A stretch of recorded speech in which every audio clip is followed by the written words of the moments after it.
ரெண்டு பேரும் சொன்னேன்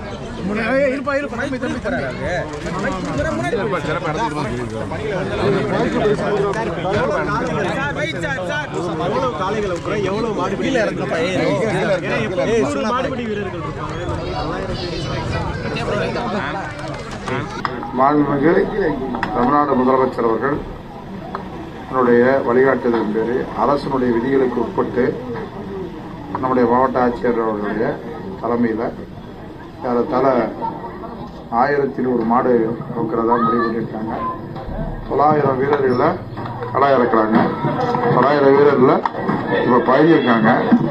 நாளைக்கு வரும்போது எவ்வளவு பேர் இருக்காங்கன்னு தெரியாது. அதனால அதேமா புதுசா இந்த வருஷம் 10 ரவுண்டு வச்சிருக்காங்க. 9 ரவுண்டு வரைக்கும் தான் வீரர்கள். இந்த 9 ரவுண்ட்ல செலக்ட் பண்றவங்க 10வது ரவுண்ட்ல இறக்க போறாங்க.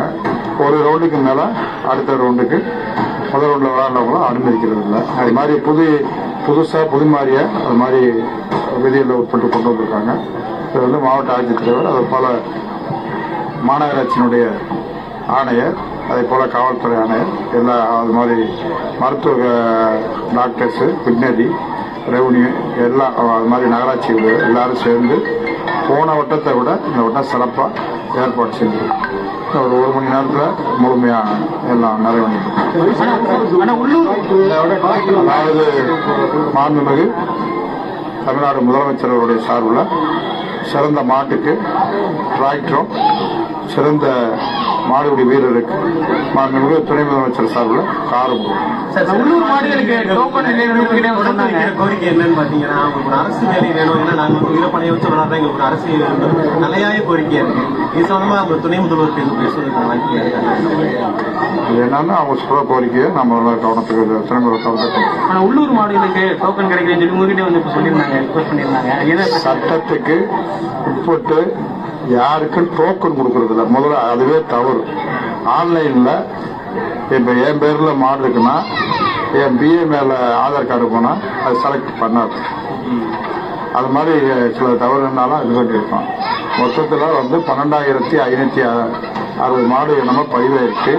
மொத்தத்தில் நீங்களே பார்த்துக்கங்க, 3300 மாடு தான் டோக்கன் இருக்கு கொடுக்கப்பட்டிருக்கு. அதனால 9,00,000 பேருக்கு கொடுக்க முடியாது. அது கொடுக்க முடியாததுனால நம்முடைய கலைஞர் நூற்றாண்டு ஏறுதல் இதில் அரங்குக்கு இப்போ எல்லாம் முடிவு பண்ணி சுற்றுலாத்துறையும் மாவட்ட நிர்வாகம் சேர்ந்து அதுக்கான ஒரு கட்டணத்தை நிர்ணயித்திருக்காங்க.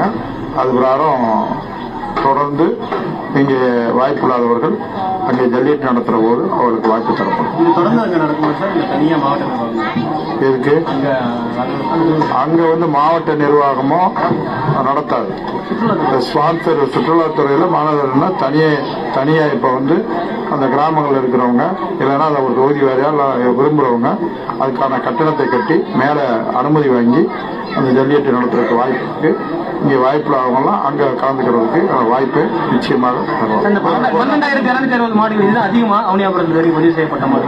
அவனியாபுரத்துக்கு இல்ல, அவனியாபுரம், பாலமேடு, அலங்காநல்லூர் மொத்தத்துல பதிவாயிருக்கிறது 12,000 நாடு.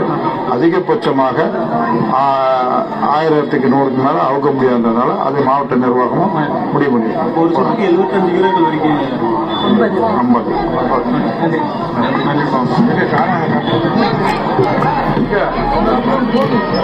50